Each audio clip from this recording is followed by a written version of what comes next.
Hello, good evening, guys. I am Dr. Omkar Sangita Dilprasonone, and today I welcome you all back to the next session of Fmge December 2020-21 recall.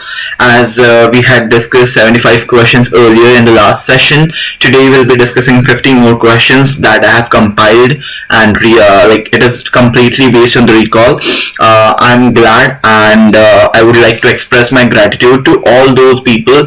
After the last session, they have messaged me personally or they have commented in the YouTube chat box that have definitely helped me get the questions better, get the recall better, near to the exam or very close to the exam questions. Definitely, as it is a completely recall based session, it would not be resembling directly your exam pattern, but at least I have tried to resemble the questions or frame these questions in that way where they can at least resemble the exam questions.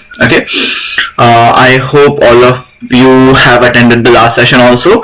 All the Fmge aspirants for the June 2022 also should attend these sessions, because there is a high propensity of repeat questions as well, because as also we saw in this examination, though the conventional questions were not repeated, rather unconventional questions were repeated at this time, but definitely propensity of recall is still there, propensity of repeat questions is still there in Fmge exam, or for that matter in any other examinations. And I'm glad that at least most of the questions were covered in the Fmge class notes, or at least they were covered in the QRS sessions or the chanting sessions that we had, as I said in earlier classes also, that we tried to cover each and everything, but definitely there would be some 30-40 questions which would be out of the box. Definitely they would not be covered anywhere. Such type of questions would always be there. These are a surprise, and these are usually the googly questions about which you need not worry, because this question anybody won't know. So definitely they are not going to matter, they are not going to decide your fate. So these questions should not actually disturb you in the examinations too, and I hope they didn't, and you mark the questions that were actually very easier. So that's the only take of this examination. So with this, just informing you that AFMG is soon starting the sessions for the next batch also. So if any one of you wishes to join the batches, do contact the AFMG staff. With this, I would like to begin my today's session, and it starts with a correction in the recent recall. The 75th question that we discussed in the last session, the last question that we were discussing. Actually, according to the recall, I got to know that there were meningeal signs discussed in the question. Along with that, CSF glucose was mentioned, according to the people who have gave me the recall earlier. But now, after the last session, definitely most of the people told me that this was the actual recall. So please remember, the question was actually a patient developed sudden onset fever. So some mentioned that fever was present. So, and secondly, there was altered and agitated behavior for 2 days. So this is important. They have mentioned it was not for a chronic duration of time, that is not for 3 months or 6 months, rather it was very acute in onset, that is only for 2 days. And an important finding, they mentioned that EEG was mentioned in the question. Electroencephalography finding was given, and it showed periodic temporal lobe spikes. So this actually twists and turns the question directly. And next they said that CSF analysis showed 40 lymphocytes and elevated proteins also, which is the preferred management in this patient. So some are saying that meningeal signs were present, and some are saying that meningeal signs were not present. Anyways, most of them said that CSF analysis was done. Most likely it would be a meningitis they were suspecting. That is the reason why CSF analysis was done, right? So that would not affect your answer anyways. So let's see. The patient developed sudden onset fever, altered and agitated behavior for 2 days. Now first thing, 2 days duration, that means definitely tubercular meningitis is usually longer in onset, okay, and there would be cardinal symptoms of tuberculosis as we discussed yesterday. There can be night sweats, there can be weight loss, there can be anorexia, okay, over a period of 3 to 4 or 6 months usually would be present, but this is acute in onset, first thing. Second, EEG is given, and the reason behind them mentioning EEG in the question, they want to tell you that the diagnosis is actually not only meningitis, okay, so please remember it is encephalitis, that is inflammation of your brain parenchyma, right, and that is the reason why the EEG was given in the question. So EEG shows abnormality, that is periodic temporal lobe spikes. And as we all are quite aware that the most common lobe affected in encephalitis is the temporal lobe, right? Because the most common cause of encephalitis we had discussed in our sessions, it is the herpes simplex virus, right? Sir have also discussed in pathology, Dr. Tanun, and Dr. Manish in medicine also, he has discussed that the most common cause of encephalitis is herpes simplex virus, right? Important. And herpes simplex virus usually leads to temporal lobe encephalitis, right? And on EEG there would be periodic focal temporal lobe spikes seen, which was given in the question. Then LP performed CSF analysis given. CSF analysis, they mentioned only lymphocytes and proteins were given in the question. So please remember there were 40 lymphocytes, okay, not much, and elevated proteins. So elevated proteins, as we discussed yesterday, they are seen in all types of meningitis, but lymphocytes usually rule out bacterial meningitis, right? Because in bacterial meningitis usually we find neutrophilia rather than lymphocytes. So neutrophils would be a feature of bacterial meningitis. Lymphocytes are usually seen in viral meningitis or tubercular meningitis. But important, in tubercular meningitis, as we had discussed in earlier sessions also, there are increased number of lymphocytes, almost near 100 cells would be present, okay. Here there are less number of cells, and they have actually avoided to mention glucose because that was a very important criteria. If they have avoided to mention glucose, that means they are not giving you a proper hint. So important thing being here, you can either suspect viral or tubercular meningitis, but important thing, as they have given the EEG finding, that is sure shot suggestive of HSV encephalitis. So usually we are suspecting in this case a viral meningoencephalitis, right? So a viral meningoencephalitis was given in the question, and therefore ATT would be ruled out, anti-tubercular therapy, which would have been the answer if it was tubercular meningitis. Ceftriaxone and vancomycin are usually given in bacterial meningitis, again it is ruled out. Next, amphotericin B is usually given in cryptococcal meningitis, which is due to fungus, and cryptococcal meningitis is seen in HIV positive individuals, as we have discussed. Lastly, so the answer to this question becomes option D, that is acyclovir, which is the drug of choice due to herpes simplex virus. So that should be your answer. Moving further now, question number 76. Here they had given you an image of the dermatome. Okay, so dermatomes were given and they had marked this dermatome over here on the medial aspect of the leg. Okay, on the medial aspect of the leg they have marked this dermatome, and they have asked you the nerve root innervating the marked dermatome. So the nerve root which innervates this marked dermatome on the medial aspect, because most of them mentioned that it was the anterior view. That is also important, please remember, because anterior and posterior would also differ, right? So it was the anterior view, they mentioned it clearly, and the medial aspect was marked, and therefore the answer to this question becomes option D, that is L4, because L4 nerve root would usually innervate the medial aspect of the leg, as you can see in this image, whereas the middle part of the leg would be innervated by the L5 nerve root, okay, whereas the lateral one, it is usually innervated by the sacral nerve roots, okay, important one, okay, S1 vagara innervates the lateral parts.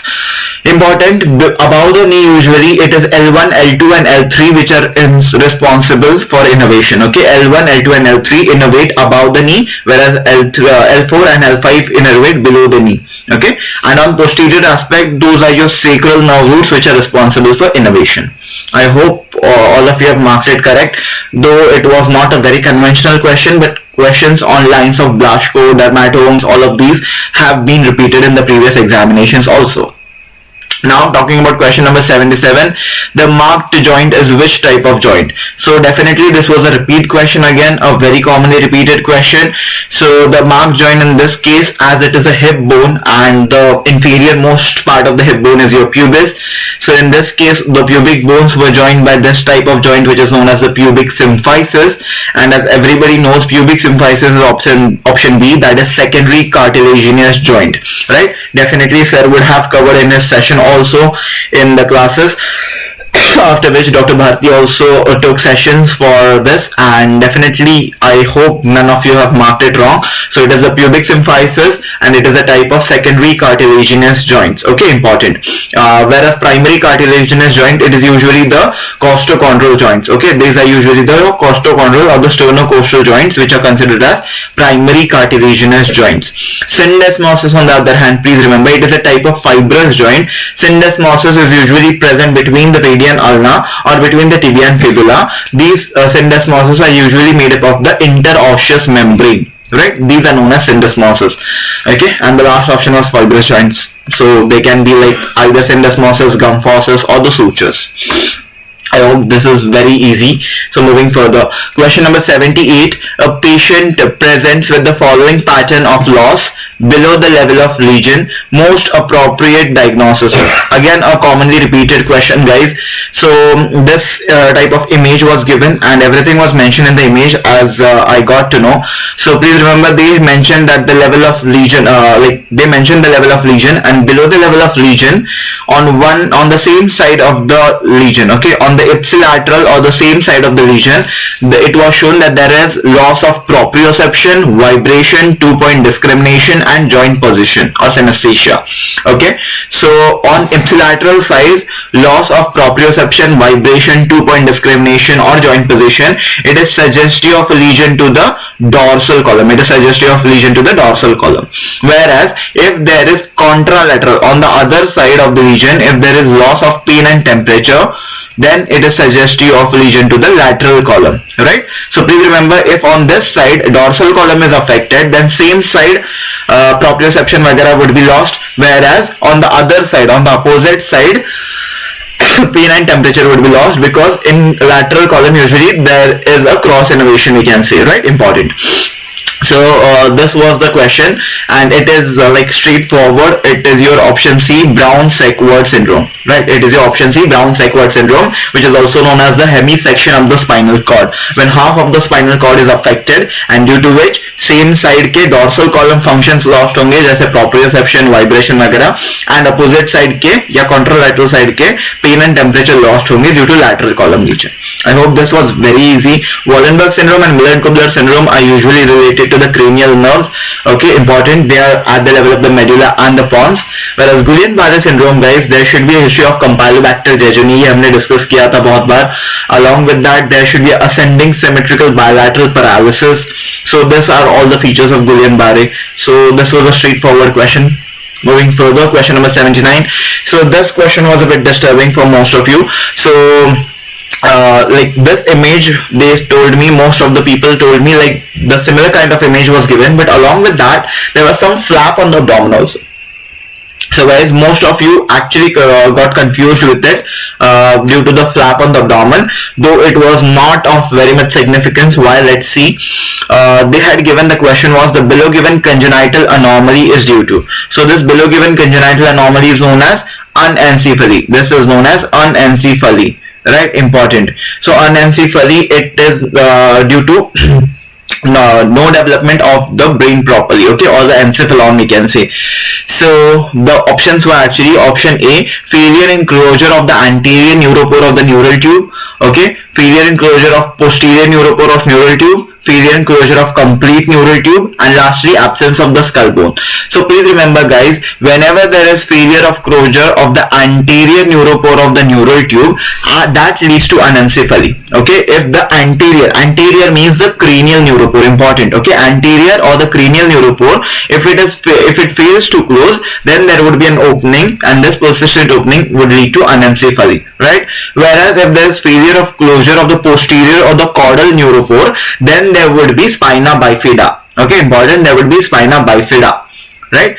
So that is important. So no spina bifida features were given, rather there was only a flap on abdomen. It was not spina bifida, a dimple, or maybe a myelocele or a meningomyelocele. Nothing was seen as such. So definitely the answer to this question only remains failure in closure of anterior neuropore of the neural tube. Okay, absence of skull bone would not be an answer, because along with the skull bone, the brain, part of brain is also absent, right? Complete neural tube failure, like failure in closure of the complete neural tube would have been there if there was anencephaly along with spina bifida, right? I hope this is fine with all of you. Question number 80 now. Question number 80 states a pediatrician notes that meconium is coming from the umbilicus of the baby while he was examining the newborn in nursery. Which of the following embryonic structures is patent in this patient? So definitely this was covered in the sessions also, in the notes also you might have covered.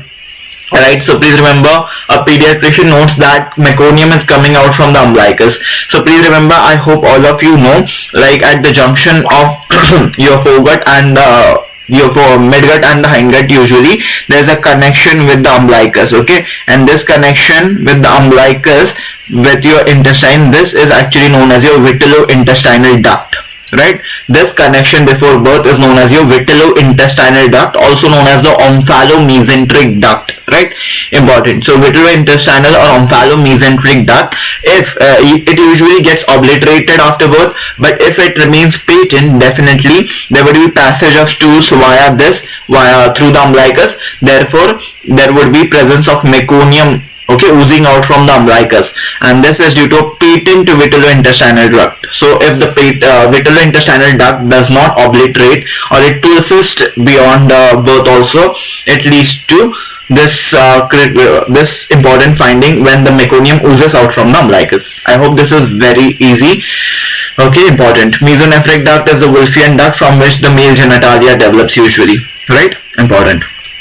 Next, question number 81. What is the location of the neurovascular bundle in the anterior abdominal wall? So I hope you know about the anterior abdominal wall. Like the anterior abdominal wall, from outside if we go, it is made up of your skin, then the superficial fascia, then your external oblique muscle, then your internal oblique muscle, then your transversus abdominis, and lastly your dysphagia, and then your fascia transversalis, right, and then your peritoneum, which is the innermost layer, right? So these are the various muscle layers in the anterior abdominal wall. So that is important. So in this they have asked you the neurovascular bundle. So please remember the neurovascular bundle in the anterior abdominal wall, it is usually present between the internal oblique and the transversus abdominis. So somewhere here it passes, okay? So this is the location. So please remember the answer to this question should be option C, where it should be present between the internal oblique muscle and the transversus abdominis muscle, right? So this is the exact location of your neurovascular bundle. Usually on neurovascular bundles question have been asked, they have asked you the sequence in the femoral canal, okay, when in intercostal space also they have asked you the sequence of your neurovascular bundle. So questions in and around this have been asked previously also. Next, question number 82. So here they have mentioned an elderly patient presented with sudden onset chest pain and diaphoresis. I hope we have discussed diaphoresis every time. Diaphoresis means excessive sweating. Then the ECG is given below. What is the diagnosis? So this is the ECG, and they have given you a complete ECG, 12 lead ECG, right? So in this they have asked you to put a diagnosis. So first of all guys, most of you got confused with the chest or the precordial leads. Important thing is we start seeing the ECG from the standard lead, right? So anytime you want to see a ECG, please consider second lead as the standard lead. So anytime you are starting to see an ECG, first consider the second lead. If you have if you don't find any abnormalities in the second or the standard lead, then you can move further. Okay, and first, in cases you can see any changes, any MI changes in second lead, please try to look for third and ABF also, because there can be simultaneous changes in these two leads as well. Okay, so in this question it was clearly seen. Please see in this second lead we can see a ST elevation, right? We can see a ST elevation. Important. So ST elevation was clearly seen in second standard lead. Along with that, it was also observed in the third standard lead and also in the AVF lead. So whenever we have marked it in the last session, in the images session, I have included this image. मैंने ये बात discuss की थी. Please remember, V1, V2, V3 and V4 are suggestive of anteroseptal MI. Changes in second, third and AVF lead are suggestive of inferior wall MI. Okay, this we have discussed. Usually V7, V8, V9 are usually suggestive of posterior wall MI. All of these have been discussed in the last medicine session also, the last session that we took. And definitely ECGs were covered in the QRS session also by Dr. Nasrag also, by Dr. Priyansh also. So I hope like these things were pretty clear to each one of you. So if the ST elevation changes or the MI-like changes, they were present in second, third and AVF leads, definitely the answer should have been option C, inferior wall MI.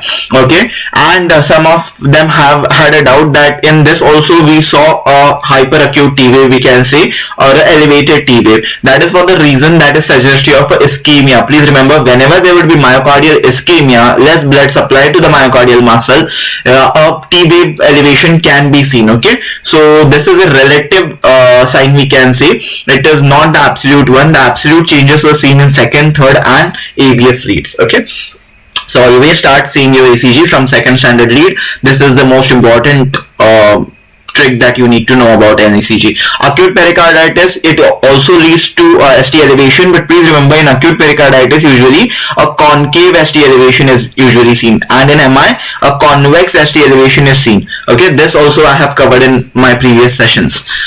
Next, moving further to question number 83. A young female patient presents with chest pain and gives history of recurrent respiratory infections. The ECG ordered is given below. Diagnosis is. So I hope like this was the framing of the question. If any changes in any question, please like don't hesitate to mention in the comments, or you can contact me on the Telegram also, so you can clearly mention it. Here like whatever I got the recall, it was a young female presenting with chest pain and gives history of recurrent respiratory infections. ECG was given below, and only the second standard lead most likely will take as the second lead. Okay, because only if single lead is given, it is most likely to be a second lead of the standard lead. So now based on this they are asking a diagnosis. Most of you had a confusion over here. I'm not sure why, because some people said that a delta sign was seen over here. Okay, a delta sign. So delta sign is something like this, right? So a delta sign is something like this. At the start of the QRS complex usually a notch is seen. This is known as your delta sign, right? So some people said that a delta sign was visible, but most of the people did not give a recall of delta sign present in the ECG. Therefore, Wolff-Parkinson-White syndrome can be ruled out from the options. Okay, important. Though it is an important thing that it is also a rare diagnosis. Okay, Wolff-Parkinson-White syndrome. Next, atrial flutter and atrial fibrillation are important differential diagnosis. But like most of the people told me that P wave was seen clearly. So if P wave was seen clearly, definitely atrial flutter or atrial fibrillation could not have been a choice at all. And the second thing, if P wave was also not seen, this was very clear from the ECG that there was a widened RR interval. Okay, there was increased gap between the RR intervals. See over here, 1, 2, 3, 4, 5, 6, 7. So almost the RR interval was increased. Usually it should be like 3 to 4 boxes for normal heart rate to be achieved, but here the boxes in between the RR intervals were increased. Important thing, yeah, the reason behind suspecting atrial fibrillation, most of you, was this, that the RR interval, most of them said that the RR interval was changing. Okay, so if there is a irregular RR interval or a irregular RR complexes, we can say, so in this condition definitely you suspect atrial fibrillation. But please remember, here no other changes were seen. An important thing about atrial fibrillation and atrial flutter, guys, here the heart rate would definitely be increased, because it is an example of tachyarrhythmia, right? Flutter and fibrillation both are examples of tachyarrhythmia where the heart rate is increased, right? So in this question definitely it was a bradyarrhythmia because the RR interval was increased. Second, though it was an irregular rhythm, it can be due to fluctuations in the respiration. Okay, and therefore the answer to this question becomes option B, that is sinus arrhythmia. Okay. So this was the question, and I hope you have marked it right. Moving further to question number 84, a ORS solution was made by a healthcare worker in front of a group of mothers to educate them about diarrhea treatment. Which method of health communication is it? I hope that it was covered in the Fmge notes also. Along with that, I have mentioned clearly it in the Fmge snaps part 1, right? In PSM section of Fmge snaps, you can clearly see, I could not include the screenshot over here, like due to unavailability of time, but you can definitely refer to the PSM part 1, like the Fmge snaps part 1. In that you can clearly find I have mentioned two important images on the same slide, and both of them like were asked either directly or indirectly. So one is of the focus group discussion called sociogram, and second is this ORS demonstration. So we have discussed it multiple times in the QRS also. We discussed this, that health communication methods are usually either one way, which are known as didactic methods, or two way, which are known as Socratic methods, right? So one of the methods that was for showing you something, like to teach you something for a group of people, where a healthcare worker is usually showing them by preparing it. So it is usually used for like educating the people about preparing the ORS solution, and it is nothing else but option C, demonstration. So a healthcare worker is demonstrating how to prepare ORS solution. Okay, so that was an example of demonstration. Lectures, workshop, role play. Role play is usually your street play or nukkad natak. Okay, definitely that is not mentioned over here. Workshop is also the one where the others participate. Okay, the others also get a chance to prepare something. So that is actually a workshop. Lecture is just a one-way method, a didactic method of communication where no questions etc. are allowed. I hope this was pretty clear. Then question number 85, a doctor has given suggestions to a patient regarding a balanced diet, in which food items are to be taken in correct quantity. Which statistical diagram is this? So now, like most of you have given this kind of recall, and due to the presence of pictures in the image, I feel most of you have marked it wrong. I'm not sure why, but please remember guys, whatever recall I have got, if it was something similar kind of image where like quantities of food were mentioned, and these quantities were clearly mentioned in percentages, right? So 25% of fat, 25 or 50% of vegetables. So all of this was like this kind of picture was mentioned. So please remember, as we have discussed, and it is also present in Fmge snaps, we have discussed in chanting sessions also, important, whenever we need to express something in percentages, definitely we can use a pie diagram. Okay, here we can just divide a circle in various sections, and each section will represent some amount of percentage. So as these things were represented in percentage, it should have been option C, a pie diagram, because in cases of pictogram, please remember, only images are seen. Okay, only images are seen, that signifies anything. So pictogram is only images without mentioning percentage anything. Okay, so the signs that you see on the road etc., all of these are pictograms, we can say. Okay, but as percentages were mentioned, definitely it should have been a pie diagram. Moving further to question number 86, for a population of 10,000, the sex ratio is more than 1,000. First of all, please tell me the sex ratio formula. So definitely, as we have discussed it multiple number of times, it is the number of females per 1,000 males, right? It is the number of females per 1,000 males. That means for every 1,000 males, how many females are present. And what they have given, in a population of 10,000, sex ratio is more than 1,000. If the sex ratio is more than 1,000, definitely that means the number of females is more than the number of males, right? In India, it is how much? In India, it was 943 according to the census 2011. So that means 943 females for every 1,000 males are present in India. Okay, whereas they had given in question that the sex ratio is more than 1,000. That means the numerator or the number of females would be more than 1,000, right? So if the number of females is more than 1,000, like it is more than 1,000, definitely. If we talk about the population of 10,000, that means more than 50% of the population would be females, right? More than 50% of the population would be females, or we can say like there would be increased number of females as compared to the males in that community or the village, right? Important. So in this question, so let's see. Option A says males are less than 500. So usually 500 options can be easily ruled out, because here we are talking about a population of 10,000. So option B and C we are left with. So option B says males are less than 5,000. Yes, indirectly it is correct, because if females are more than 5,000, males should be less than 5,000. So option B is the right statement. Whereas females are less than 5,000, no. Females are rather more than 5,000. That is the reason why males would be less than 5,000. So it is an indirect way of just asking you like how to calculate the sex ratio. So I hope like this was an easy question though. Okay, definitely exam में logics नहीं काम करते हैं बहुत ज़्यादा, like you are nervous already, you are anxious, so these kind of easy questions can also be tricky. Question number 87 then. A pregnant female came to the OPD and wishes to have medical termination of pregnancy. Which drugs are used under the RCH program?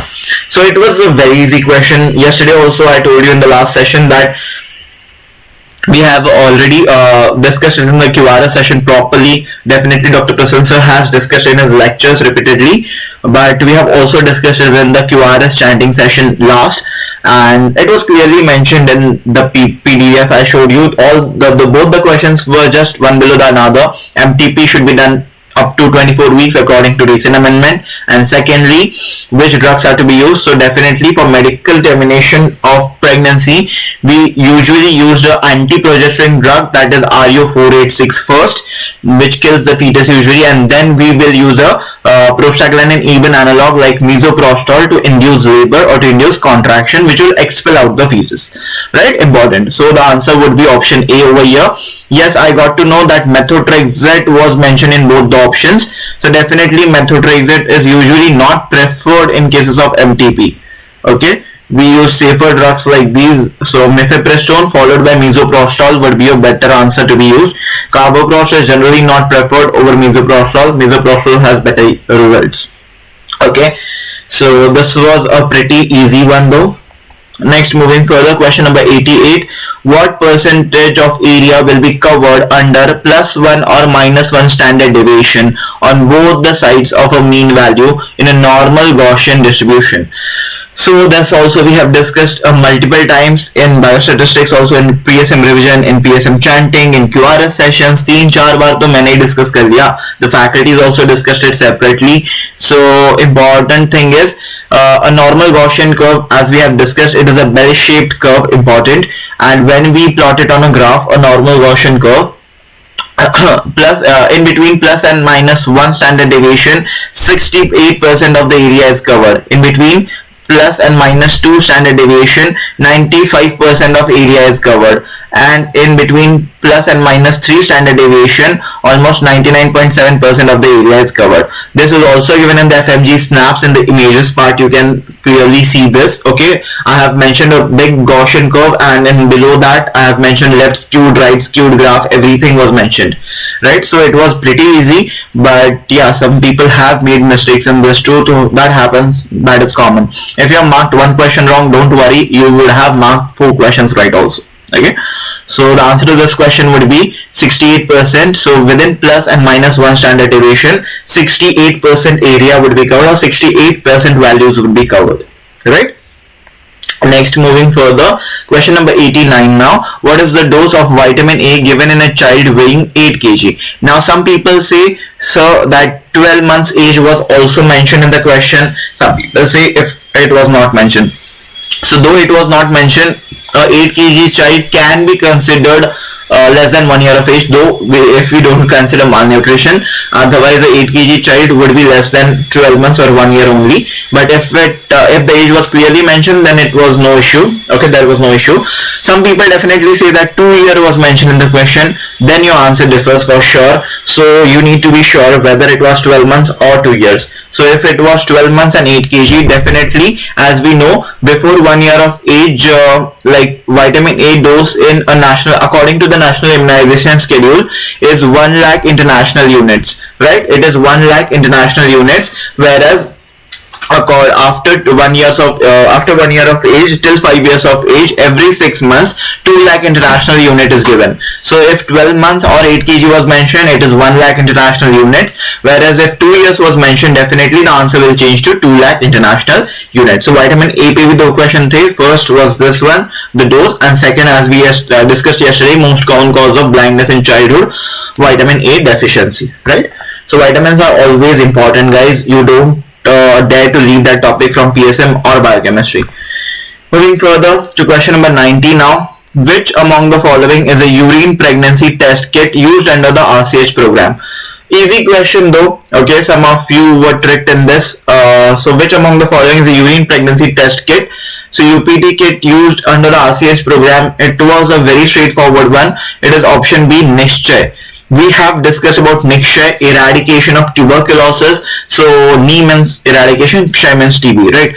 So it is eradication of TB. Nishchay is an online portal for surveillance and monitoring of the TB cases and TB treatment. Whereas Nikusht, we have also discussed this. It is also present in Fmge snaps. Nikusht, it is eradication of leprosy, right? So it is also an online portal which was started for management, monitoring and surveillance of the leprosy cases, right? So I hope at least these two options were clear. I did not get the fourth recall. So if you know, please don't hesitate to mention in the comment section. Moving further to question number 91. A factory worker experiences dyspnea and chest tightness. As we have discussed, pneumoconiosis is Sarkari question, and then definitely it had appeared like two pneumoconiosis question came this time. So factory worker experiences dyspnea and chest tightness as he resumes his work. Which profession is he likely associated with? Definitely the buzzword in this question, or the most important keyword in this question was chest tightness, and most of you picked it up rightly, right? As we have discussed in our sessions, every time Monday chest tightness, right? So Monday chest tightness, whenever a person resumes his work, usually he feels chest tightness, chest heaviness, dyspnea, all these features. It is usually seen in cases of bicynosis, right? It is usually seen in cases of bicynosis, and bicynosis is due to cotton fiber or cotton dust exposure, and cotton dust exposure is seen in option A, textile mill workers, right? So the answer to this question would be textile mill workers who are prone for bicynosis, where the person experiences chest tightness. Usually cement industry workers we can either see silicosis or asbestosis. Then coal mining industry, definitely coal workers, pneumoconiosis or anthracosis would be seen. Okay, shipbuilding industry, here also silicosis can be seen. Moving further to question number 92 now. A 40-year-old female suffering from sarcoidosis presents with nausea and vomiting.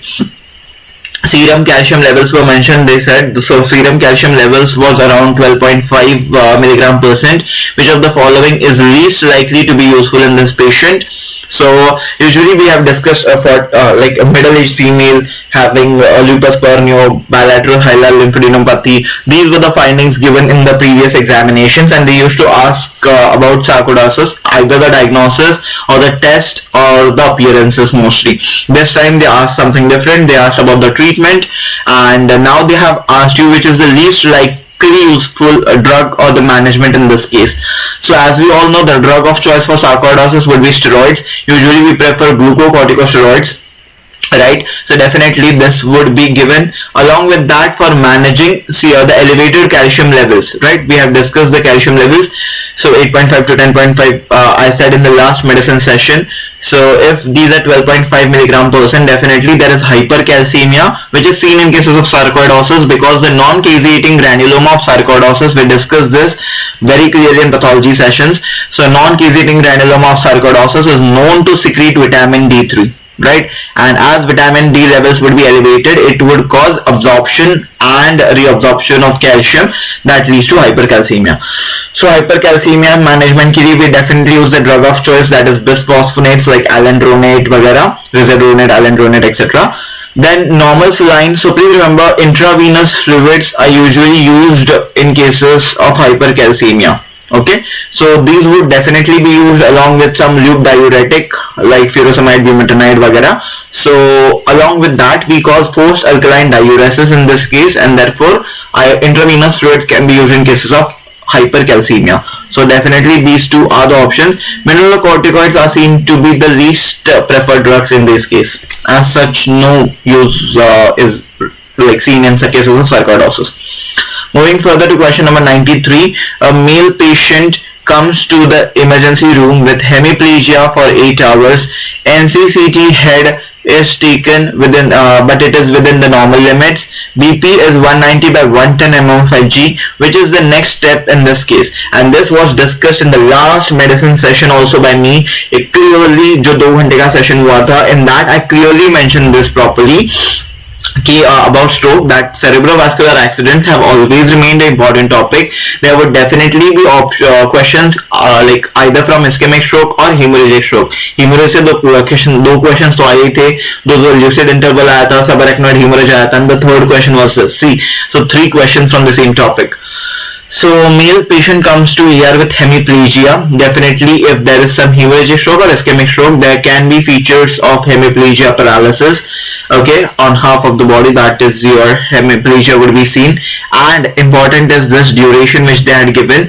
Okay, and the patient has hemiplegia since 8 hours. NCCT head is within the normal limits, and if NCCT head पे अगर कोई दिक्कत नहीं दिख रही, because in NCCT head we discussed in cases of acute bleed usually. Okay, in the last session only we discussed this. In cases of acute bleed, we can see opacity, a whitish opacity or a hyperdensity seen on a CT scan in cases of acute hemorrhages. So if it would have been a hemorrhagic stroke, definitely opacity would have been found. But it is not a acute bleed or a hemorrhagic stroke. Rather, it can be a ischemic stroke. As I discussed, in chronic bleeds or in ischemic stroke, there is definitely either the NCCT looks normal or over a period of time there is a hypodensity which is noted. Alright, so in this question it was more likely to be ischemic stroke, but what is the next step in this case? So important, most of you were confused with recombinant tissue plasminogen activators, that means which are used for cases of thrombolysis. So guys, let me clear this. In the last session I have repeated it, like in test and discussion also I cleared it, okay, which is available on YouTube. Second, I also cleared it in the chanting session. Manish sir has actually emphasized on this topic very much, so there was no issue to make a mistake in this, because they have clearly mentioned it was 8 hours, okay, or more.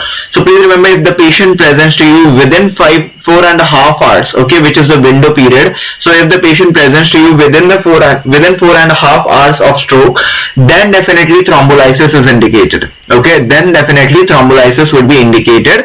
But otherwise, after 4.5 hours, the best management, I told you, it is observation only, right? Please remember, after 4.5 hours, the best management would be observation. In this case also, the best answer would have been observation and monitoring. Important, okay?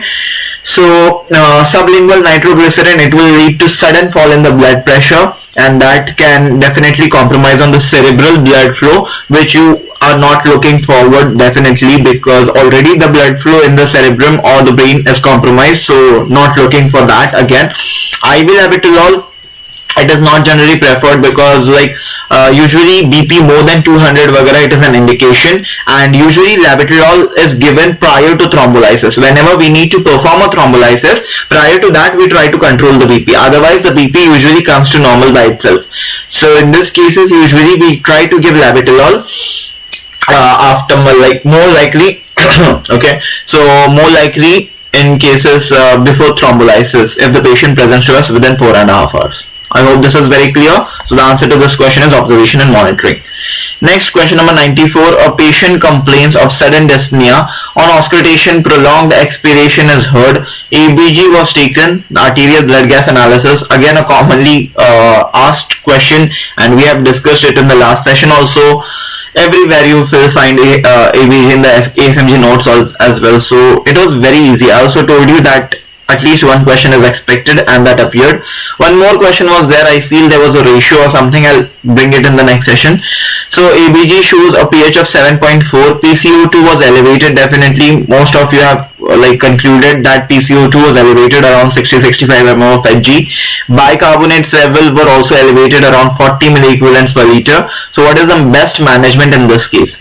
So as we have discussed in the last session, I could not include the snap over here, but all of you know we have discussed it. So bicarbonate levels normally are between 22 to 26 milliequivalents per liter. Here they are 40, so obviously they are elevated. PCO2 level is 40 mm of Hg normal. Here it is 60 or more than that, so it is definitely elevated. And pH is 7.4. Normal pH is 7.35 to 7.45. So the pH was given to be normal, I feel. So this was the case. Most of you have given that this one.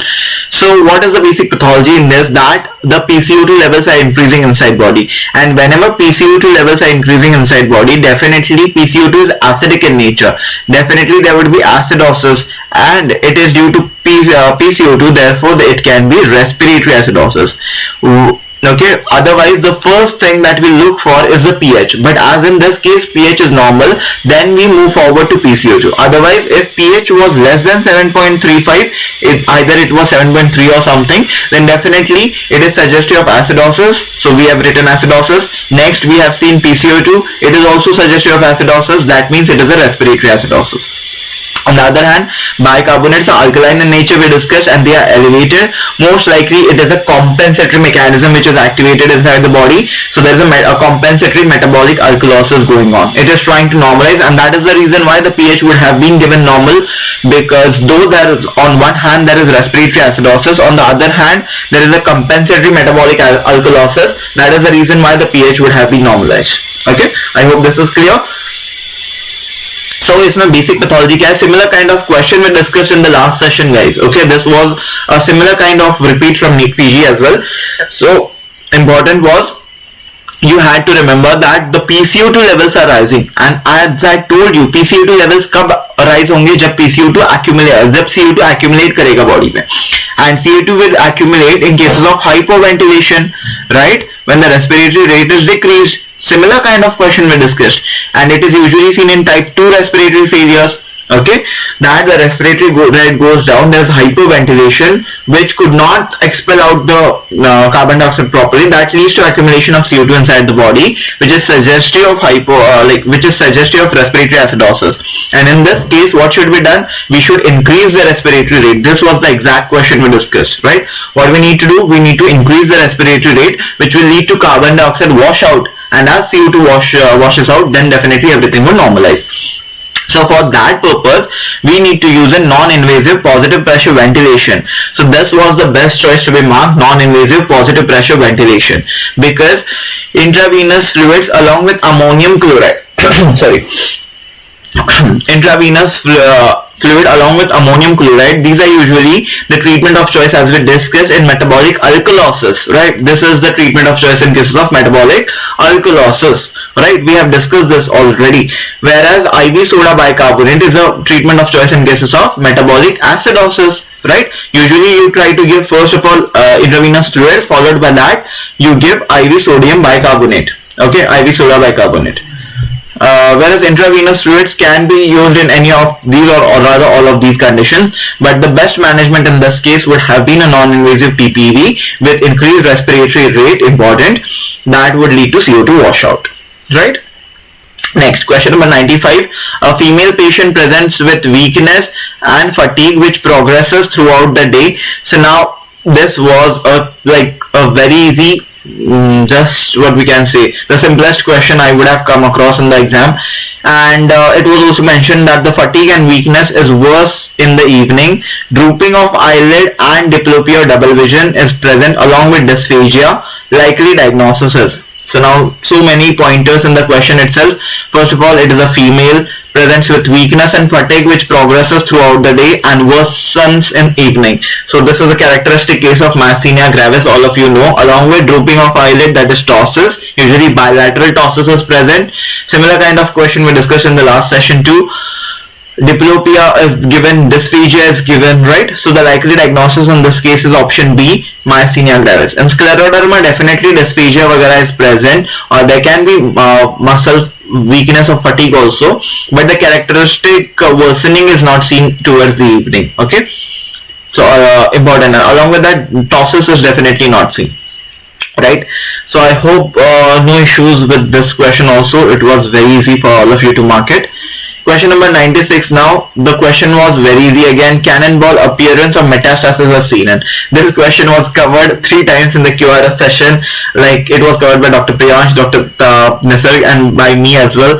And in the last image, last session along with the images we had after medicine, in that also we have included this cannonball metastasis in the most important or the commonly repeated images from Fmge, right? So usually it has been repeated multiple number of times. So I'm not sure if metastasis was mentioned or appearance of mentioned. So I've included either of this would have been mentioned. Cannonball appearance of metastasis, it is seen in usually which organ? So it is seen in lungs. So whenever there is metastasis from any of the primary cancers to the lungs, definitely there would be a cannonball appearance. Okay, I just apologize for not including the images. So there was usually the fluffy opacities are usually seen, which is known as cannonball mets. We have seen the images multiple times. Next question number 97. A patient presents with a single painless genital ulcer and swelling. The likely causative agent is. Now this was the question only which I got the recall. If you have some more key pointers or some other things to add up, you can definitely just message me. So important thing being, they just mentioned there was a single painless genital ulcer. So if we talk about a painless genital ulcer, that can be either syphilis, okay, that can be either syphilis, that can be either LGV, lymphogranuloma venereum, or it can be granuloma inguinale, which is also known as donovenosus. Right? So usually these are the 3 differential diagnoses. Because the last differential diagnosis, that is chancroid, it is a painful genital ulcer, right? So chancroid is a painful genital ulcer. So definitely the causative agent of chancroid can be easily ruled out, that is Haemophilus ducreyi. That means this chancroid makes you cry. So Haemophilus ducreyi is the causative agent of chancroid. So that is definitely not a cause, because they have mentioned it is a painless genital ulcer. Okay, important thing in LGV is in this condition we can find a painless genital ulcer, as well as we will find a we also find a lymphadenopathy, but this lymphadenopathy is painful. Right, this lymphadenopathy is usually painful. So that was the reason why we can rule out LGV. And lastly, granuloma inguinale, guys. In this painless genital ulcer, whereas a painless swelling is found, which is known as pseudobuboes. Okay, this lymphadenopathy in LGV which is seen, these are known as buboes because these are enlarged lymph nodes, right? Therefore, these are known as buboes. But just like the lymph node enlargement, a pseudobuboes are seen, a swelling is seen in the inguinal region in cases of granuloma inguinale. Therefore, these are known as pseudobuboes. But the important thing being, these are usually painless. So, painless ulcer and painless swelling is more likely suggestive of granuloma inguinale, and therefore the causative agent would have been option A, Klebsiella granulomatis. Also, some people have said, like, sir, this was not mentioned, rather the other name of this bacteria was mentioned, which is Carymatobacterium. So whatever is the option, you would have marked it right. Dr. Nisarg and Dharma also have discussed this. Vikas would have also mentioned this clearly in his sessions. Right? So Chlamydia trachomatis is the cause of LGV, and Treponema pallidum is the cause of syphilis. So I hope this was pretty clear. Next question number 98. The below given image is suggestive of. Now again an easy one though. Okay, we have discussed similar kind of image also in surgery chantings. So here we can see that the kidneys have multiple cysts over it. Okay, so this is usually likely to be a case of autosomal dominant polycystic kidney disease. So, and this investigation, actually they had the focus on asking you the investigation, whether you know the investigation or not. Okay, because it was very easy or clear to diagnose it as polycystic kidney disease because multiple cystic spaces filled with fluid are present on the kidney. So polycystic kidney disease was the diagnosis, but it was important for them whether you mark it as MRI or you mark it as CT. As we have always discussed, please remember, MRI पे bone usually like they usually appear black. Okay, MRI पे bone usually appear black, whereas CT पे always they appear to be white. Right? On CT, the bone appears to be white. As you can see over here, the bone appears to be black in this case. Therefore, it is more likely to be MRI, and therefore it is option A, polycystic kidney disease on a MRI. Next, if I talk about this question number 99, here they have said that a patient complains of sudden bout of chest and epigastric pain. Okay, he gives history of NSAID intake. More likely it was a female, I got to know. So she gives history of NSAIDs intake for a long time for rheumatoid arthritis.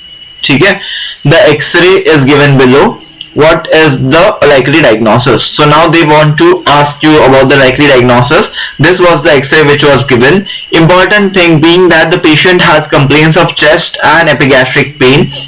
She gives history of NSAIDs for a long time, and as we all know, NSAIDs are like the most common cause of acute gastritis, or we can say acute peptic ulcer disease. Right? NSAIDs, non-steroidal anti-inflammatory drugs, are the most common cause of acute gastritis or acute peptic ulcer disease. Okay, so NSAID abuse for a longer period of time can land up the patient in acute gastritis or acute POD.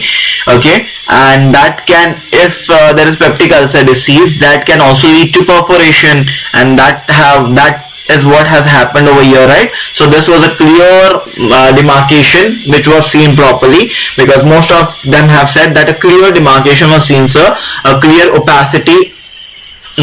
Just excuse me on this. I'm not sure if there is any issue.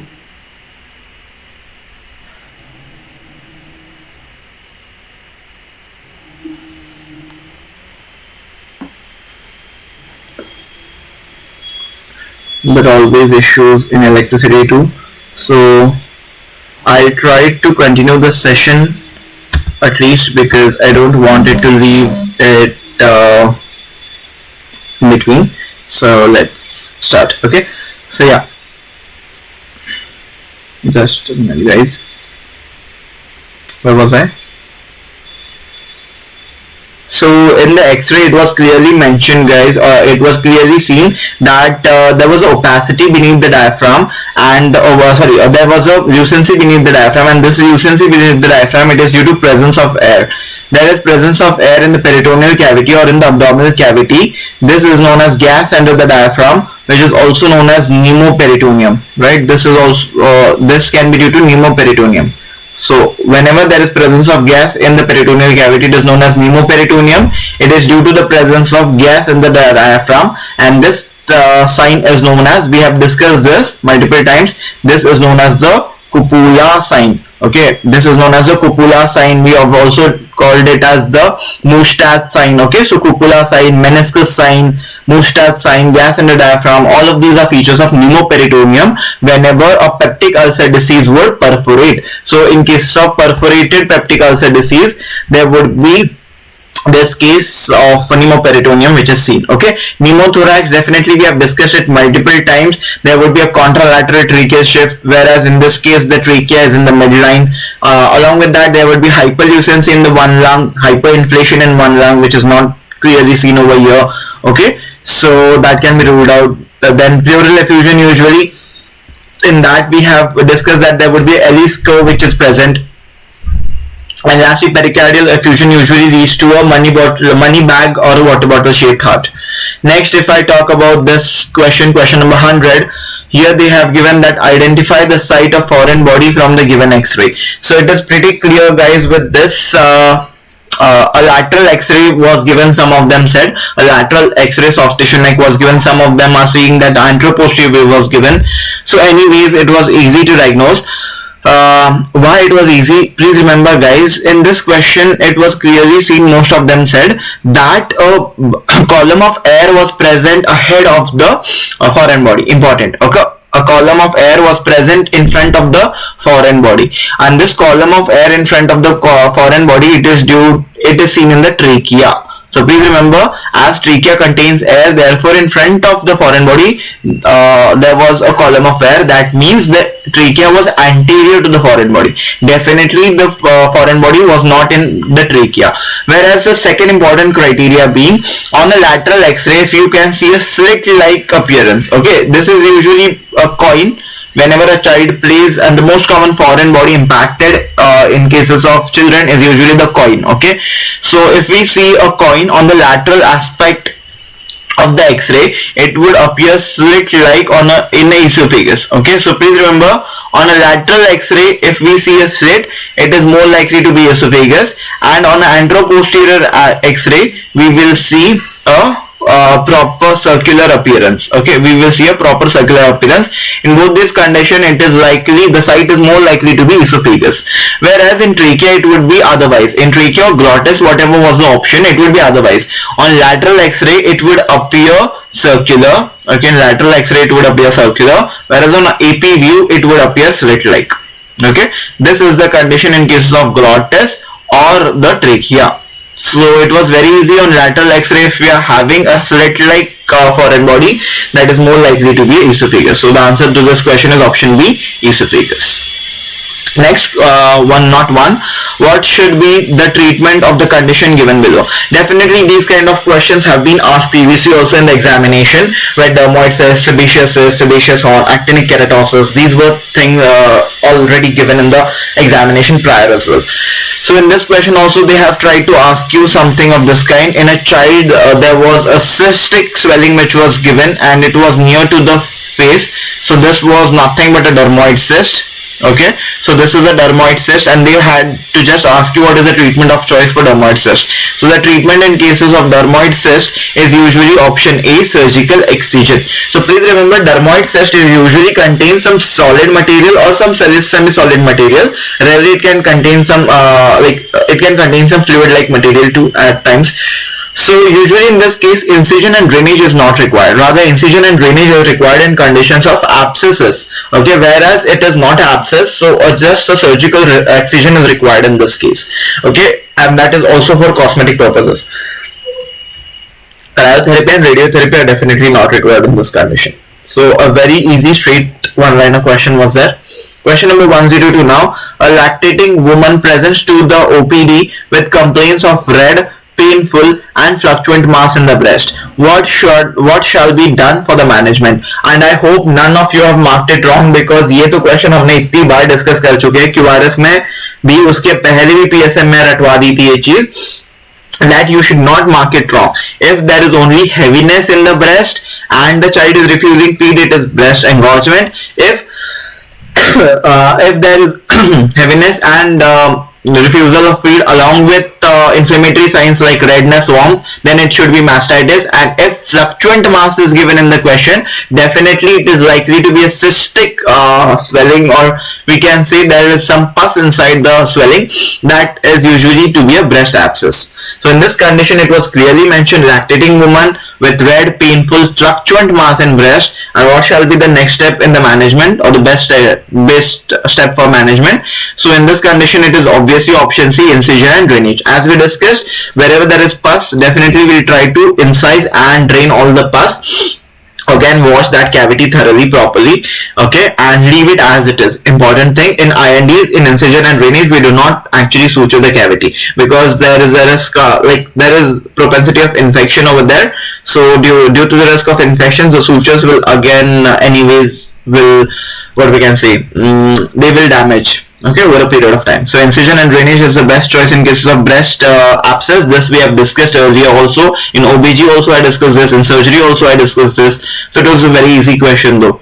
Antibiotics and breast support, these are usually given in cases of mastitis, right? In cases of inflammation, we will try to give antibiotics and breast support.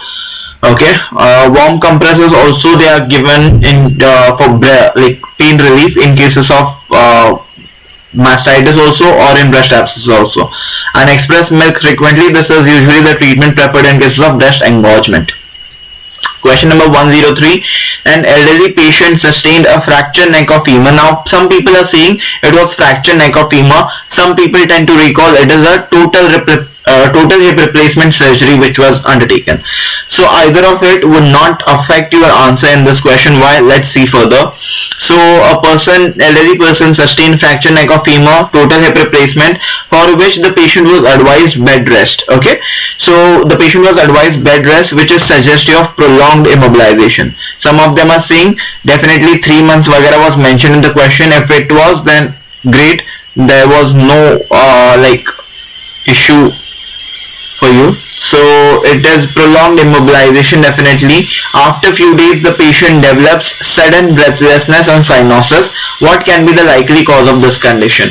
So as we have discussed in the sessions also, if there is fracture neck of femur or any of the lower limb fractures, or if there is any spinal injury, or if there is any major surgery of the lower limbs like total hip or total knee replacement, or there is quadriplegia, paraplegia, in these patients usually the patient has prolonged immobilization, and that can lead to stasis of blood in the lower limbs, which can lead to development of DVT over a period of time. So deep venous thrombosis will develop. Okay, and once there is development of DVT or deep venous thrombosis, the thrombus can just break off. Okay, and it can go and lodge into the pulmonary vessels, causing respiratory distress, that is pulmonary embolism.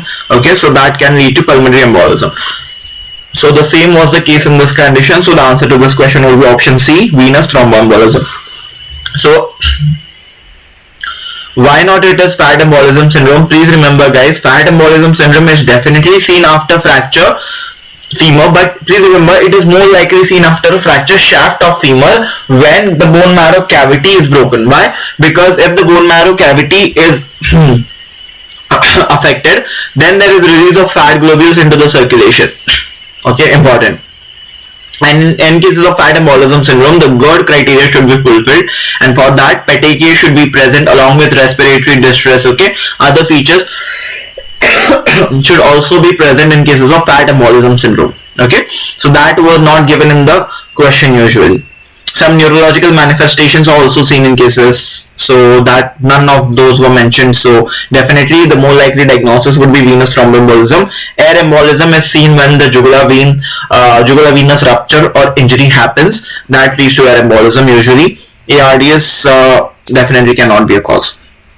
ARDS is usually seen after H1N1 or H5N1, or rather than COVID infections. After that, if patient develops respiratory distress, we can say that ARDS is the cause. Next, question number 104. A patient's peripheral access was difficult, so a central line was to be inserted. While inserting the central line in the subclavian vein, the patient suddenly started experiencing breathlessness. On examination, breath sounds were absent on the same side of the insertion, most likely cause in this patient. It is very easy. We have discussed this in surgery chanting also in QRS session. यही question, इसी type का question हमने discuss किया था. If a central venous line is to be inserted, definitely it is either inserted at the level of the internal jugular vein, or it can be inserted at the level of subclavian vein. Most commonly IGV is preferred, but nowadays in clinical practice we prefer subclavian vein. Okay, which is a better site, important. And we discussed also the most common the complications of this. Okay, I told you that the most common complication of subclavian vein central line would be pneumothorax, whereas the most common complication of using femoral vein access would be infections. Right, so this question was usually discussed, and the symptoms were also the same. Like subclavian vein is just 2 fingers below the clavicle. Usually this is the site, right?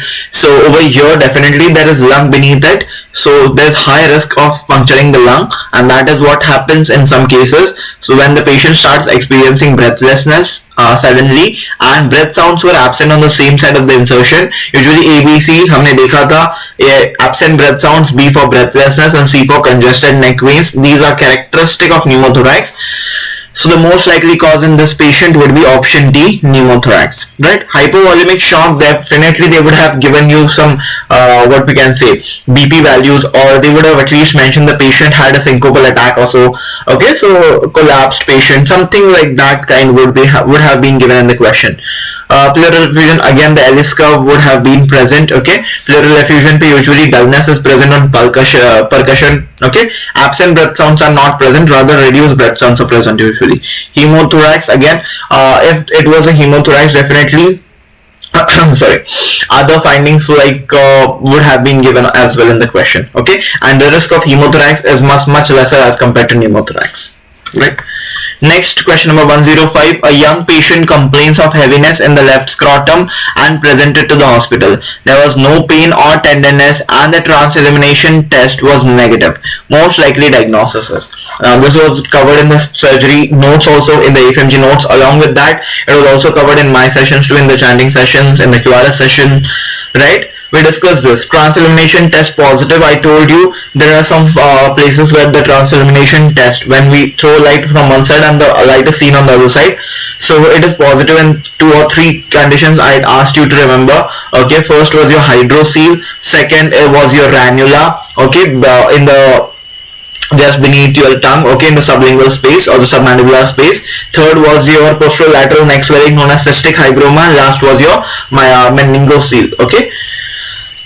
So in these conditions, usually we discussed it, the trans-elimination test would be positive because it contains fluid inside it, the cystic swelling. But if the trans-elimination test is negative, we discussed that it should be some mass-like thing, right? It should be a mass, it cannot be fluid if trans-elimination is negative.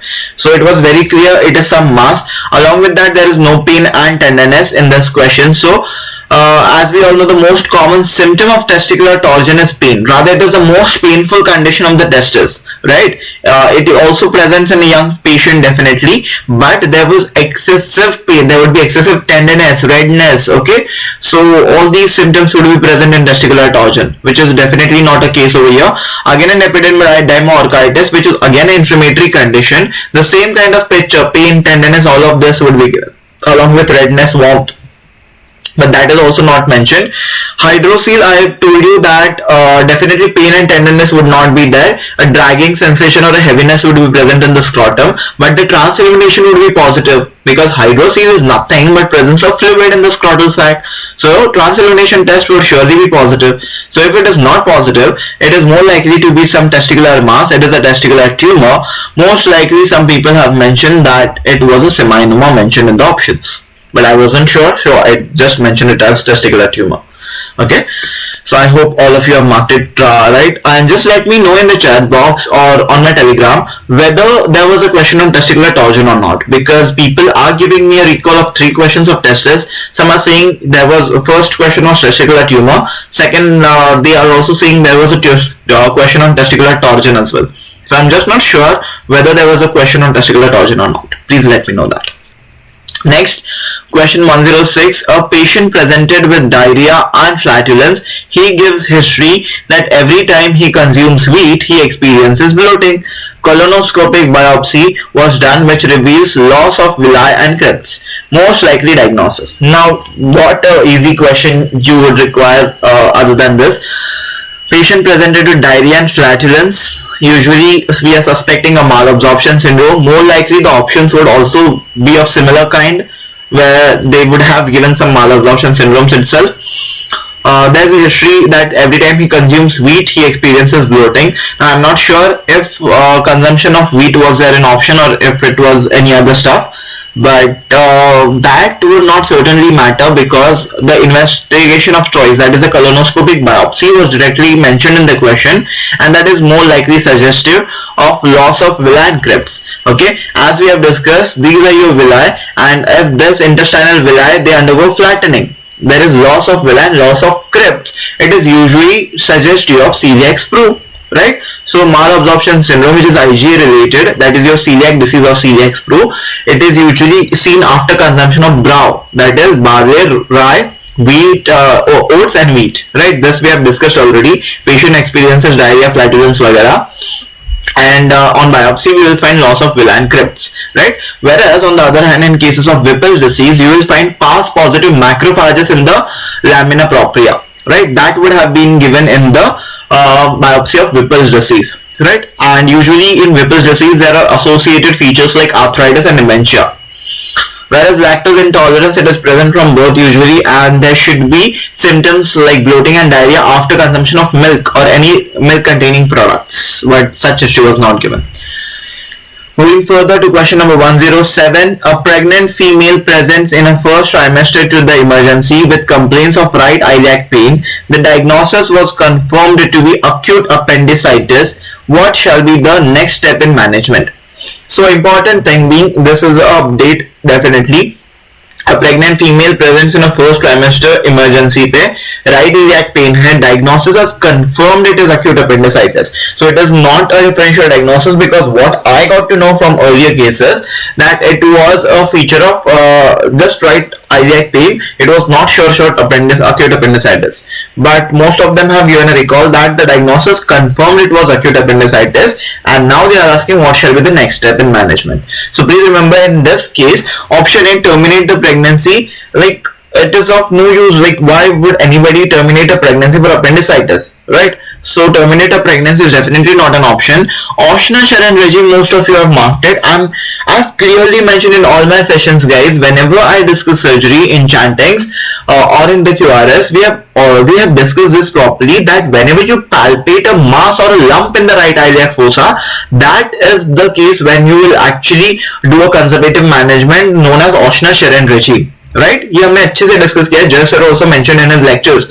So Oshna-Sharan regime, guys, please remember, in FMG notes it is clearly written that Oshna-Sharan regime is the treatment of choice for appendicular lump or appendicular mass, right, when usually the appendix is wrapped around by the omentum. So in this condition no mass or lump was palpated, so Oshna-Sharan regime को कोई use नहीं है. Next, prescribe antibiotics and perform surgery in second trimester. Usually prescribing antibiotics and postponing the surgery to second trimester would have been a choice if it is not an acute condition. But in cases of acute appendicitis, usually there is a risk of rupture. Okay, and as there is a risk of rupture, there can be fulminancy and the patient can die due to generalized peritonitis. There can be fetal loss as well as the maternal loss.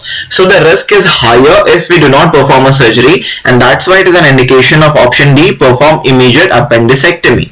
We need to perform an immediate appendicectomy in this condition because laparoscopic appendicectomy have also shown some better results, so which does not have a major threat to the child, so it can be easily performed in the first trimester even. Usually second trimester, if it is said that we have two options, okay, and the person is not a case of acute appendicitis, then second trimester would have been the best option. But in this case the person is suffering from acute appendicitis, so in this case it is immediate appendicectomy which should be done.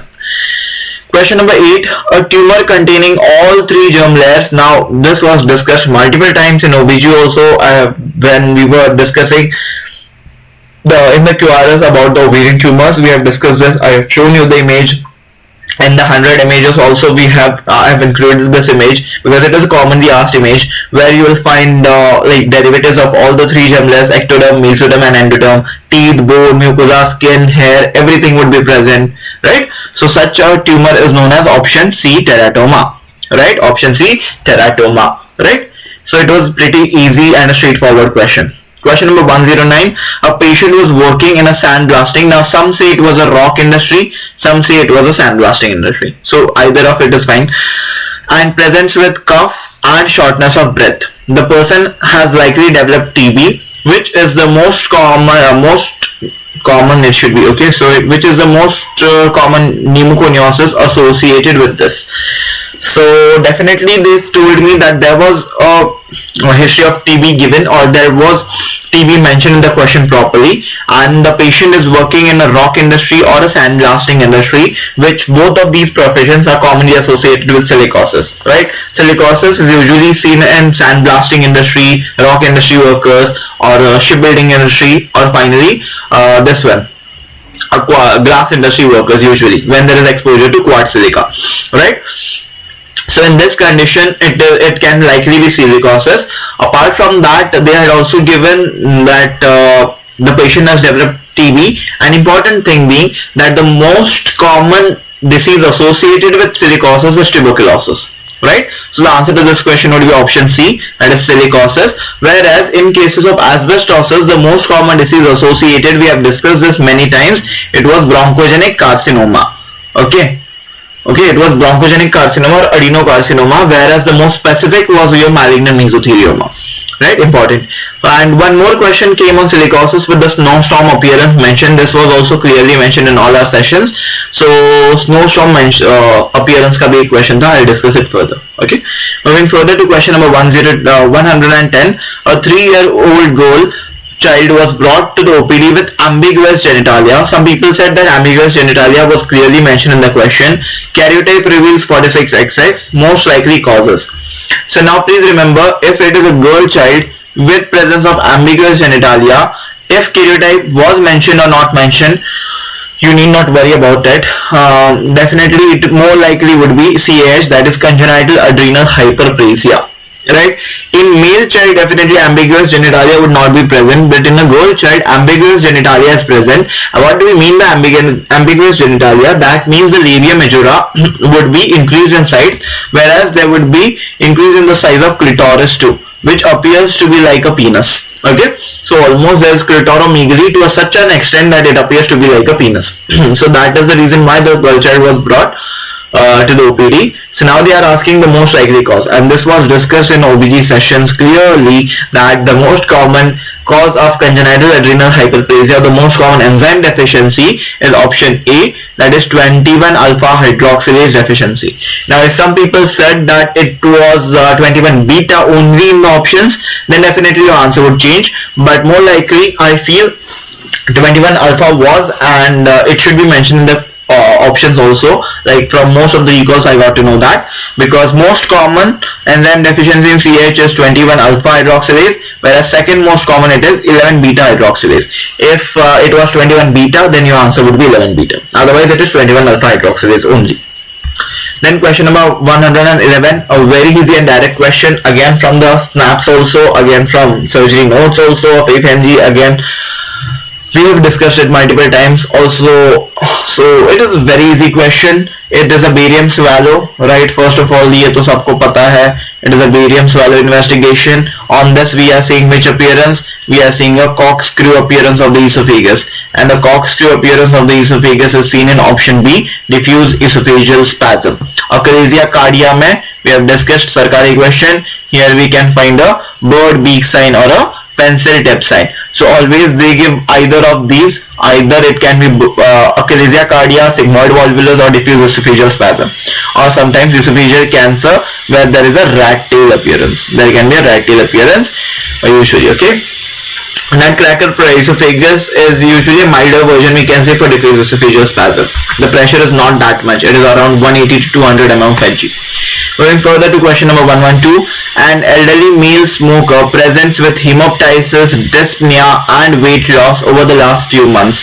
The chest x-ray is given below. What is the likely diagnosis? So now this is the only question I had got a recall of. So usually they had mentioned elderly male smoker was given, hemoptysis, dyspnea and weight loss was given. Definitely hemoptysis can also be seen in TB. Dyspnea can also be seen, weight loss is also seen, but no other cardinal features like anorexia or evening rising fever, nothing as such was seen. Okay, or chronic cough, so that wasn't mentioned in the question. Whereas the chest x-ray was likely showing a mass. Okay, so the chest x-ray was likely showing a mass in one of the lobes. So in this condition usually the answer would have been option B, bronchogenic carcinoma, but I did not get a proper recall of the other options too. So if you have a proper recall of the question or other options, please let me know. Moving further, question number 113, a 65-year-old hypertensive patient presents with sudden painless loss of vision. Fundus examination is given below. Probable diagnosis is. We have already discussed, guys, that in cases मैंने यही बोला था कि ophthalmology usually questions would be in the similar manner. Okay, there would be painless, there would be loss of vision that can be either sudden or gradual, or that can be either painful or painless. यही तुम्हारा key pointers होंगे, right? If it would have been acute painful loss of vision, painful है और अचानक है sudden painful loss of sudden painful loss of vision, it is more likely to be due to some infective conditions. We can say it can be either endophthalmitis हो सकता है, or it can be uveitis also. If it would have been okay, apart from that, if it would have been a painless loss of vision over a period of time, that is gradual, it is more likely to be a cataract. right? Whereas if it is a sudden painless loss of vision, it is more likely either a vitreous hemorrhage or a CRVO or a CRAO, right? So if it is sudden painless loss of vision, if I say, so important यही था, तो मैं ये तो पता ही था, most common symptom of CRVO, CRAO, both of it is sudden painless loss of vision. We have seen the fundus examination also multiple times. We can see a whitened retina. That means retinal whitening is seen. Along with retinal whitening, important thing being this important spot which is known as the cherry red spot at the fovea, right? So cherry red spot is usually seen at the fovea. Cattle tracking would not be commonly seen in this fundus clearly. So at least ये दो चीजें तो दिख रही थी, retinal whitening and cherry red spot. With this the diagnosis was very easy. Option B, CRAO, right? Cestoid macular edema and central serous retinopathy. We have discussed about the FFA images also in the ophthalmology chatting sessions. So all of this was covered very clearly, and all of you had answered it very beautifully. In QRS session also, in the last session too, I mentioned CRVO and CRAO. I mentioned that it is the most important questions which could be asked, right? Moving further, question number 114. Which of the following is an indication for surgical management of ectopic pregnancy? Now guys, whatever recalls I have got, in that 90% people are saying that it was indication of surgical management in cases of ectopic pregnancy was asked, whereas some people have definitely say that it was asked not an indication of surgical management of ectopic pregnancy. If it was mentioned that not an indication of surgical management, please guys, send me all the other three options too, so it would be easier for me also to just come up with a better question, because these are what the options they have given me as a recall. So please remember, they have mentioned that the ectopic mass size is more than 4 centimeters. So definitely this is an indication of surgical management. Discussed in QRS in the last session by me. Prasan sir have also emphasized it properly in his notes in the Fmge session. So important thing being guys, ectopic mass size more than 4 centimeter, or we can say 3.5 to 4 centimeter. More than that, it is an indication of surgical management. Or beta Fmge value more than 5000 international units we discussed, it is usually an indication of surgical management. Here the beta Fmge values are less than 1000, definitely it is not an indication of surgical management, rather expected management. Unruptured ectopic pregnancy is a candidate of medical management, not surgical management, right? Ruptured ectopic is definitely an indication of surgical management. We discussed properly. हमने दो cases भी solve किए थे इसके in the last QRS session in Fmge कि if there is a ruptured ectopic pregnancy, hemodynamic instability, definitely will perform exploratory laparotomy immediately and then will perform total salpingectomy. On the other hand, if it is unruptured ectopic, we'll try to manage it medically unless and until the size of the mass is not more than 4 centimeters. So the answer to this question is more than 4 centimeter ectopic mass is managed surgically usually. Patients with is definitely not considered in those cases. Okay, अगर वो rupture होगा तो patient नहीं आएगी तुम्हें बचाने. Moving further, question number 115, which is the most common neonatal complication of gestational diabetes? So this was the question, I feel. So now they have asked you the most common neonatal complication of gestational diabetes. We have discussed gestational diabetes in our sessions properly. Gestational diabetes, as we have discussed, that it is the increased levels of glucose or hyperglycemia which is seen beyond 24 weeks of gestation. Okay, so gestational diabetes is diagnosed beyond 24 weeks of gestation, and as it surpasses the first trimester where organogenesis is seen, therefore we had it as a case. Okay, मैंने तो ये case include किया था QRS में.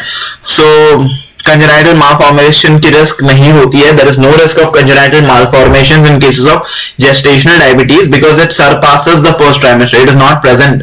If diabetes is present in the first trimester or pre-existing diabetes is there, it is usually a pre-existing diabetes in that female, which can definitely lead to congenital malformations. But gestational will not lead to it. Okay.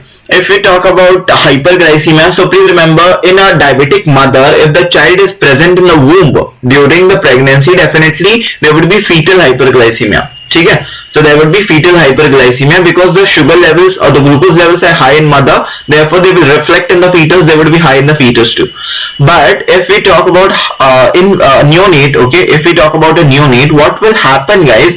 Please remember, now due to the increased glucose levels, okay, there were increased glucose levels throughout the pregnancy in the female, that has reflected in the fetus too. In fetus also there were increased glucose levels.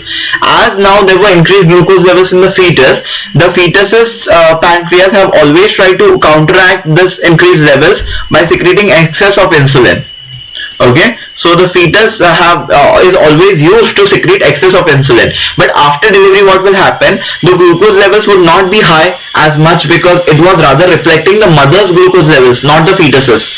So now after the birth, the neonate's glucose levels would not be much high, but the insulin would keep on secreting and secreting. That means it is a increased insulin, insulinogenic state, and therefore that can land up the patient in hypoglycemia. So answer would be neonatal hypoglycemia is the most common complication in gestational diabetes mellitus, whereas hyaline membrane disease is second most common. Why hyaline membrane disease? It is also known as, all of you know, it is also known as the respiratory distress syndrome. Okay, so hyaline membrane disease में क्या होता है? It is usually or the respiratory distress is due to improper or inadequate production of the surfactant, and as we all know that gestational diabetes, इसमें क्या होता है? The fetus has high amount of nutrition, so definitely it is not worried about anything, so it does not have any stress, so it does not take stress for production of surfactant too. So surfactant is produced inadequately, and that can land up the child in hyaline membrane disease or respiratory distress. So in infants of diabetic mother, usually at 40 weeks, even if we are delivering a child of diabetic mother, we try to give steroids because the lung maturation does not achieve properly, right? Because there is no stress on the child. Question number 116, which of the following can lead to CIN3? Definitely CIN3 was mentioned in the question. I got to know that cervical intraepithelial neoplasia stage 3. We have discussed this already in the QRS sessions. The CIN3 की हमने treatment भी discuss की थी. LEAP is the treatment of choice. Okay, conization is contraindicated in like younger women. All of these were discussed. So CIN3 में they have asked a very easy question. मैंने बोला था HPV से हमेशा question आता है. So condyloma acuminata was also asked. Along with that, CIN3 का causative agent was also asked, and the causative agent. So please remember CIN3, as we all know, anogenital warts like condyloma acuminata, they are usually caused by HPV 6 and 11. Okay, any warts usually they are caused by 6 and 11, where 6 being the most common and 11 being the most virulent one. But if we talk about cervical cancer or neoplasia, in this HPV 16 and 18 are the common causes. 16 being the most common one and 18 being the most virulent one. So what should I mark? So please remember, always you tend to mark the most common things. So it is option D. HPV 16 should have been marked as an answer if it was an option. Some people are not recalling it as an option. So if it was not there, then definitely HPV 18. Next, question number 117. In which of the following condition we will have to assess pregnancy test repeatedly? So usually, in which of the following condition we need to assess pregnancy test repeatedly? Fetal viability, okay, that is the health status of the fetus, is usually assessed with the help of serial monitoring of ultrasound or biophysical profile, we can say, or the non-stress test usually, right? So those are the indicators of fetal viability. Not a pregnancy test would be required if once the female is pregnant, right? Gender identification is also done by ultrasound. So definitely not repeated pregnancy tests are recommended. Rhesus incompatibility mein, rather we will conduct repeated indirect Coombs test, right? And indirect Coombs test, if it is positive, beyond 1:32 vagara, then it is an indication of rhesus incompatibility. Okay, it should be rhesus incompatibility. Okay. And last is molar pregnancy, guys. Yes, definitely in cases of hydatiform mole that we discussed, the snowstorm appearance. So whether it is a partial mole or a complete mole, usually a pregnancy test is indicated, or rather monitoring of beta SCG level is indicated, right? So beta SCG levels should be monitored like once a week. It should be monitored once a week till 3 tests, right? Till 3 tests are negative. Important. It should be monitored once a week till 3 tests are negative. And then definitely it should be monitored once a month till 6 months, right? After that, after 3 tests come negative, then it should be monitored once monthly till 6 months. So definitely repeated pregnancy tests or beta SCG levels are uh, usually helpful in assessing molar pregnancy. Next question number 118. Which of the following is incorrect about a non-scalpel vasectomy? And these were some options I got to know. And the last option, I feel most of them said that it is a method of permanent sterilization, was the last option D. It is a method of permanent sterilization that was mentioned usually. If any of the options are to be corrected, please let me know. So they mentioned that option A, barrier contraceptives are recommended for 3 months. Yes, we have discussed. This was a question from August 2. So either we can do abstinence or barrier contraceptives for 3 months, or at least for 20 ejaculates after a non-scalpel vasectomy, because then also some semen would be, or the sperms would be present in the ejaculatory duct, or we can say the epididymis. Then second, sterility soon achieved after vasectomy? No. Please remember, it usually takes 3 months for complete sterility to be achieved after vasectomy. So definitely this is the incorrect statement that we have to mark. So sterility is not achieved soon after vasectomy. It takes time. Option C, it has the lowest failure rates among contraceptives. Yes, 0.1. Okay, beyond that also we have got some contraceptives, but at least in sterilization we have got the lowest rate of failure in vasectomy only. And yes, it is a permanent method of sterilization, vasectomy in males and tubectomy in females, right? Moving further, question number 119. You are posted as a medical officer in a city and you have to study incidence. Okay, most of the people have recalled it as incidence of deafness in factory workers and people working in office, and non-exposed were mentioned in the question also. Over a period of 1 year, which study design shall be used? So it is very easy. If you like, this kind of questions usually come from PSM. So if you need to study incidence, which is the incidence study? So this was repeated multiple times, na? Revision mein, chanting mein, in your classes also, in Fmge notes also, everywhere it is present. So if you need to calculate incidence, incidence is calculated by cohort study, right? Relative risk, incidence in exposed upon incidence in non-exposed.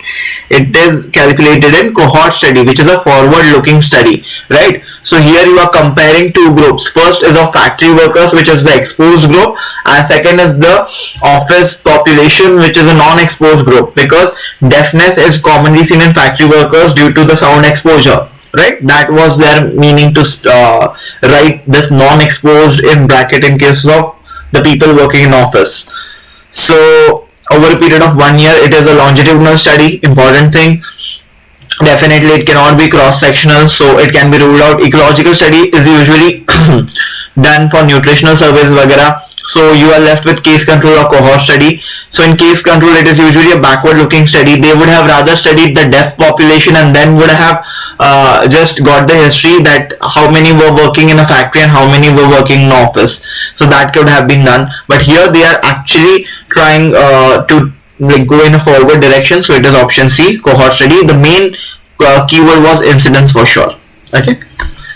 Next, question number 120. A group of people were having focus group discussion over a disease prevalent in a particular area. The number of participants are. So definitely we have discussed this method of health communication also. From health communication methods, I told you in PSM you feel that the topics are less important, so we tend to miss it. And हमने यही discuss किए थे, right? In images you have discussed demonstration and sociogram, and those were the topics which were asked definitely, right? Focus group discussion is usually represented by a sociogram where usually 6 to 12 number of people discuss together. Okay, so 6 to 12 number of people is the recommended audience group, the participants group which is recommended in a focus group discussion. I hope this is pretty clear with everybody. So it was a straightforward question. Question number 121.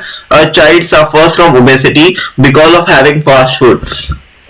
It is an example of change from a traditional food habit to a modern food habit. This is known as. So these were the only recalls I got. So it is known as acculturation, guys. This also I mentioned in the QRS session lastly. Acculturation is mixing of two cultures. Whenever we try to change one habit to another habit, or we try to mix two cultures, it is known as acculturation, right?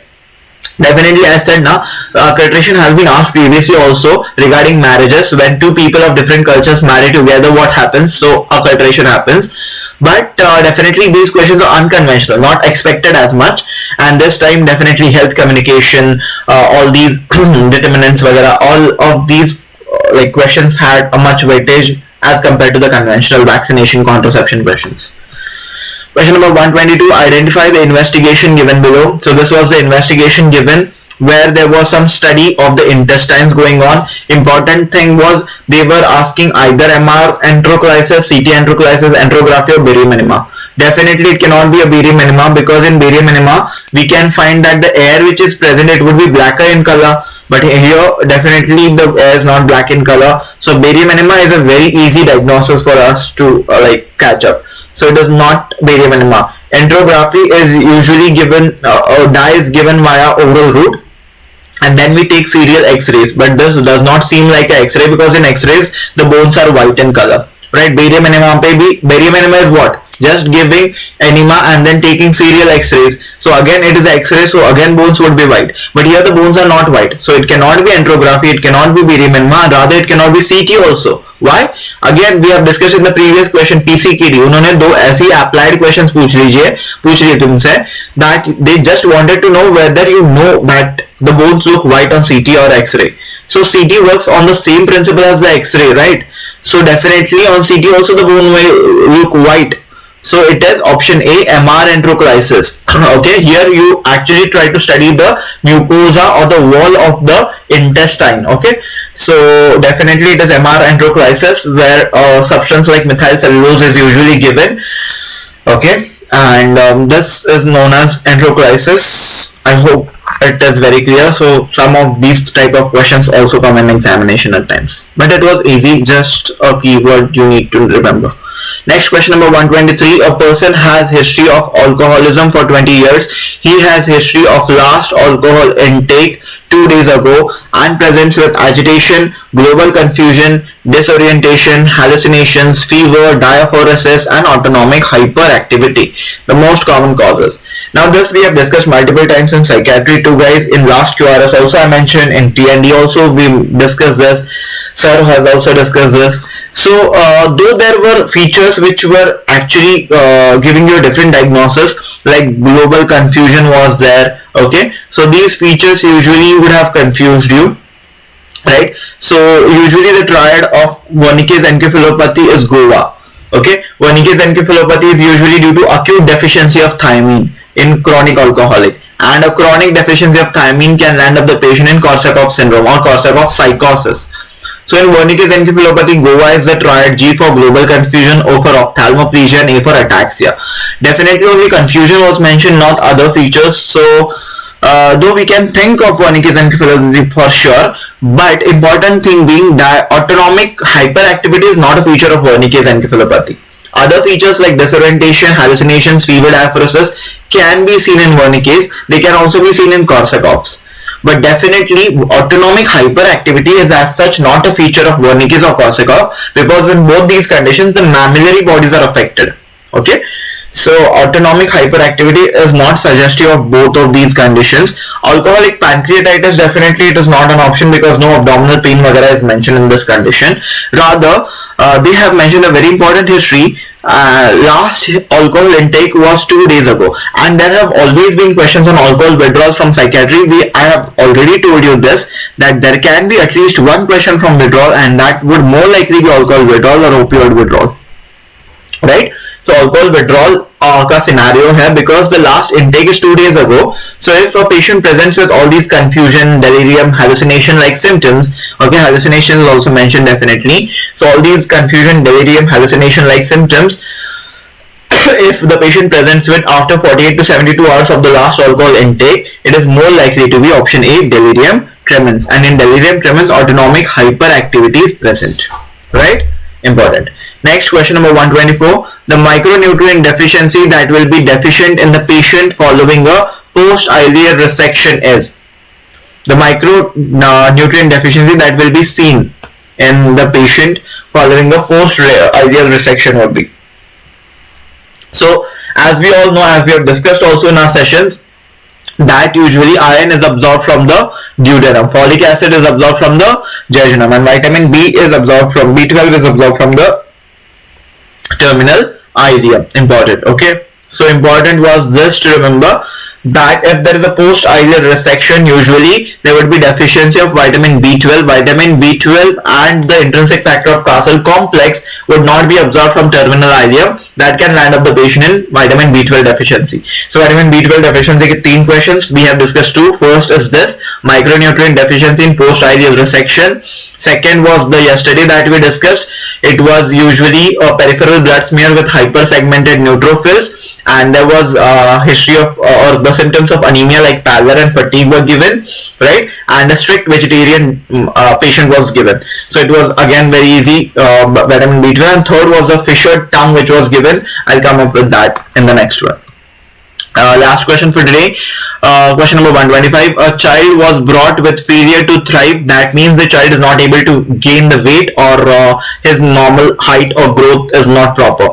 So a child was brought with failure to thrive. There is sparse and kinky hair, and there is decreased muscle tone, that is hypotonia. It was diagnosed as Menkes disease. What is the etiology? So definitely like Menkes disease was mentioned and etiology was asked. This was for sure. So Menkes disease, as we all know, it is copper deficiency condition. So the answer to this question would be option C, copper deficiency. It is due to ATP7A gene mutation, whereas Wilson's, which is a copper excess condition, Wilson's disease, it is due to ATP7B gene mutation. Again, multiple times discussed in every session of ours. Fluorine excess, it would usually lead to fluorosis. मैंने बोला था fluorine excess would lead to fluorosis, whereas fluorine deficiency would lead to dental caries, right?